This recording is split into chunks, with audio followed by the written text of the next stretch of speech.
I think it's fair to say I've always wanted to have my own businesses and just work like that. I never wanted to have a 9 to 5 job. It just looked absolutely disgusting to me. So I was just thinking about all the different things I've done over the years. And even like I had jobs when I was at school trying to earn money.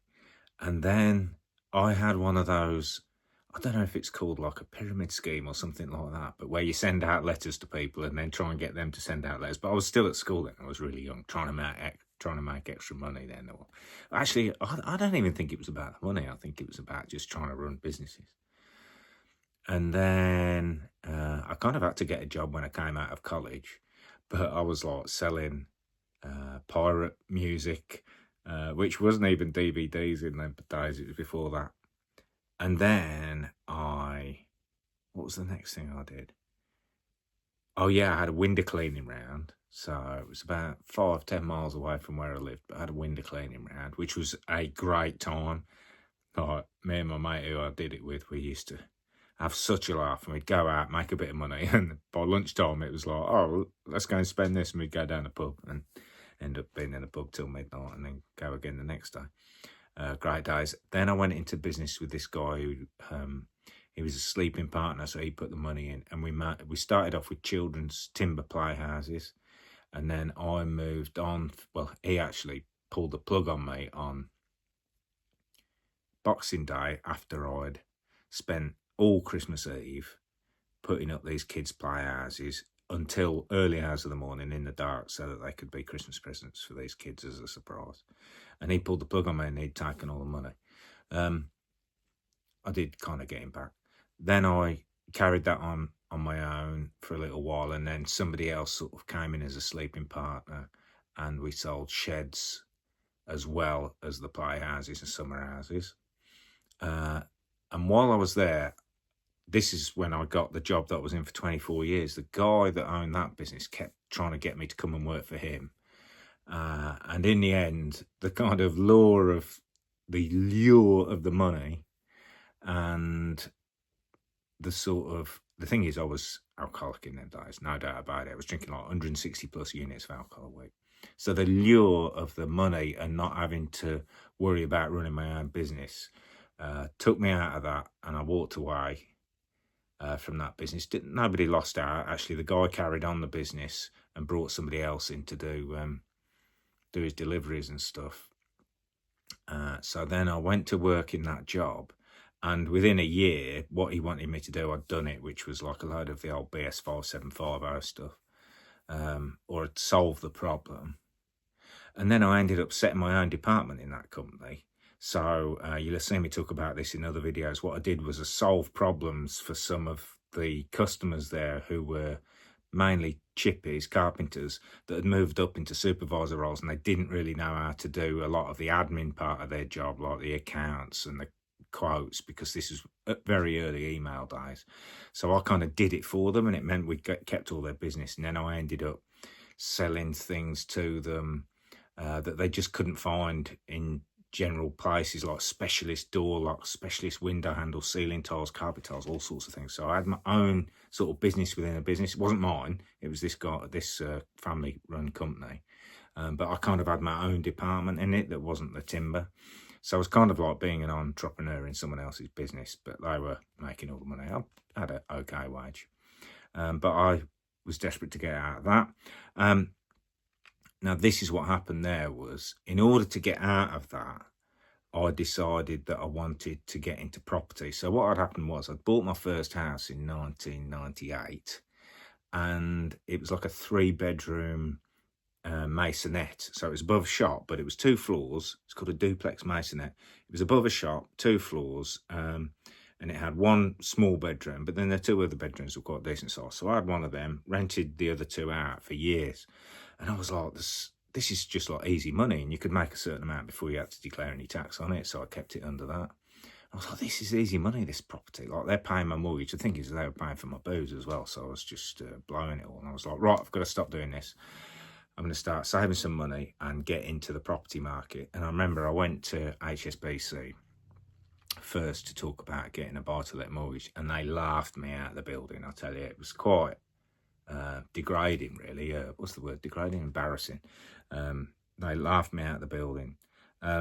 So I went and found someone else. I remember I got my first buy-to-let mortgage with a company called GMAC, and it was like pretty horrendous mortgage. And I'd borrowed, I think I used credit cards to get the money, and I went into business. I got a partner to come into with me, who he expressed interest when I started talking about it, and then he came in with me, and it was ideal because we're two different characters, so we worked together really well. I was more the risk taker and the one who would work out where to take the risks and where the business would come. But he was like really solid with like his paperwork, brilliant sort of DIY or more than DIY construction type work. So we worked really well together, and we've still got that business. But that business was more of a long-term thing, so we were looking to build up a big amount of capital in it, more for pensions, really. And the thing was, when I started doing that, yeah, I could see it was a great opportunity, but it was more of, we bought the first few houses we bought them to do up and then rent out. So to remortgage them, pull some equity out and then rent out. And it ended up like doing 16-hour days, in fact, probably more than that. So I was going to my day job, which was like, I used to leave at 7:15 in the morning and get home at 6 o'clock at night. But what I'd do is go straight to the property at 6 o'clock, get there at sort of 6 o'clock, get changed into my scruffs and start demolishing houses or painting them or whatever it was. My DIY skills are very minimal. I learned a bit while I was doing those with my partner, but still terrible. But yeah, we were working. So the first one we bought, I reckon it was good 3 months at least, solid, working till 10, 11 o'clock at night. And as it was about to get rented out, later than that, weekends, Saturday, Sunday. And slowly built that business up. And then it became, there was a point where I was like, hang on a minute, we could kind of change how we're doing this, because we were building it up in capital for like a pension. And I was like, I think we can change how we do this and actually start drawing money out of it. So we did that. So then that started providing us with some yearly income. And also there's the capital gain on it as well. So that's been a great business, and we've still got that. So that's like my biggest business. Like there's quite a few properties in that. It's, a 7-figure asset now, that is. And other things I did was then I was looking to, I got my personal trainer qualification, so that's something else I could do if I walked out of that job, because I was always looking to get out of that job. I stayed there for 24 years, but me and the boss hated each other. I couldn't wait. Well, I couldn't wait to get out. I actually quite enjoyed my job because I was sort of running my own department, as I said. But so I was getting all these other ways of earning income. So I got my personal training qualification because I really got into it, because I lost £60 2016 to 2018. And I thought my personal trainer qualification would help me teach people to lose weight, but I don't really come from that aspect with weight loss. I come from like using food as an addictive behaviour, as a coping mechanism. I come from that angle. So I didn't really need the personal trainer qualification. And then I was considering getting my instructor qualification in martial arts. And what happened was, as I started talking to the owner of the organisation about doing that, he was like, yeah, I'll fast track you, get you up to standard. And he was running like monthly classes and giving me extra tuition. My instructor, which was in Coventry at the time, he, due to family issues, had to pack up. And there was nobody in that club that was higher grade than me, I don't think. Or if there was, they weren't in any position to take over. So the owner of the organisation was like, Chris, will you take it over? You're only going to teach people who are at a lower level than you. We'll fast track you up to instructor status. And I took that over, and it had got like less than 10 students, definitely. And I ended up taking over his 2 schools, which was Solihull and Coventry.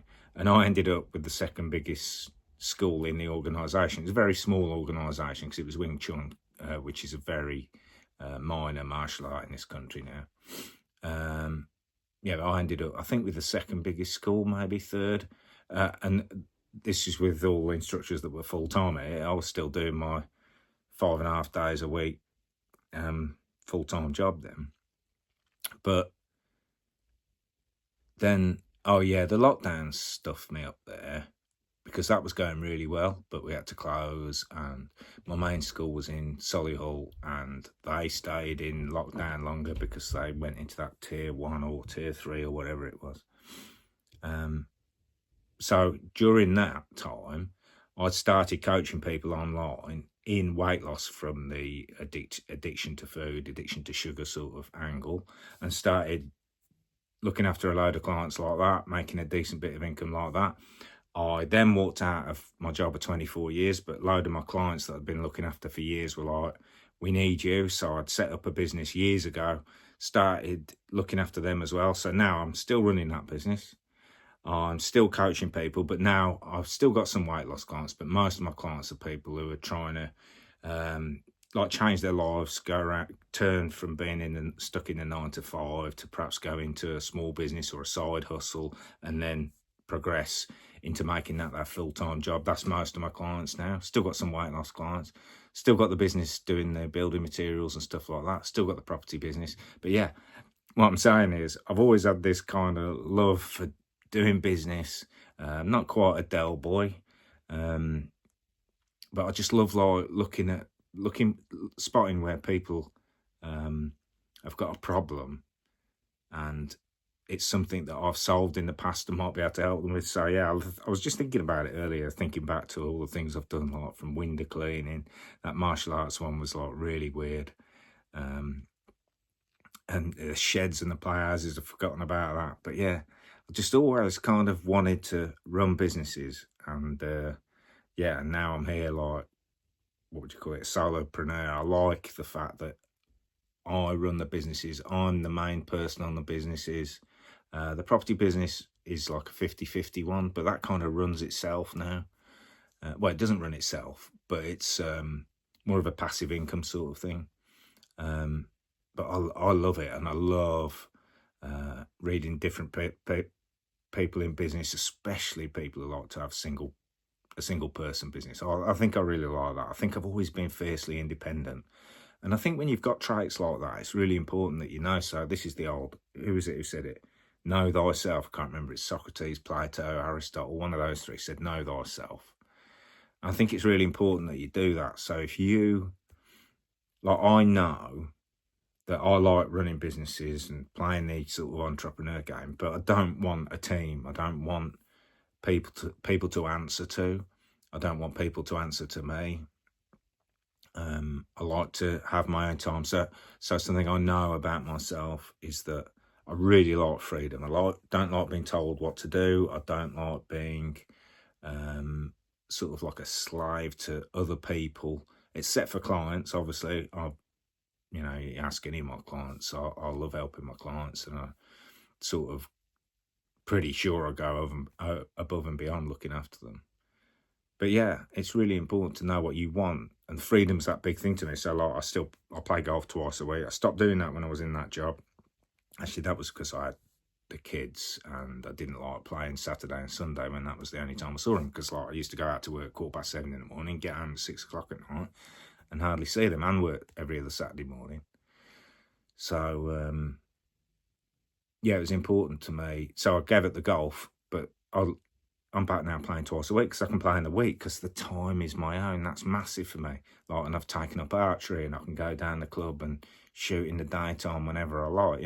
As long as my clients are looked after, as long as all the work's done, the time is my own. I know thyself. I know that that's important to me. More important, actually, than all the money. Financial security is important to me. So the property business is like been a really big thing because that is long-term financial security. So I don't have to worry about pensions long-term, that sort of thing. And it's quite a nice bit of passive income. But yeah, I think it's really important is, when I take on a new client, I like to help them take an inventory of themselves and try and learn more about themselves so that they're less likely to go into something and be wondering why they're not motivated to do it, and then have to, pivot all the time because they're not sure about what they're doing. It's really important, that part about knowing yourself. But yeah, any questions, let me know. See you in the next one.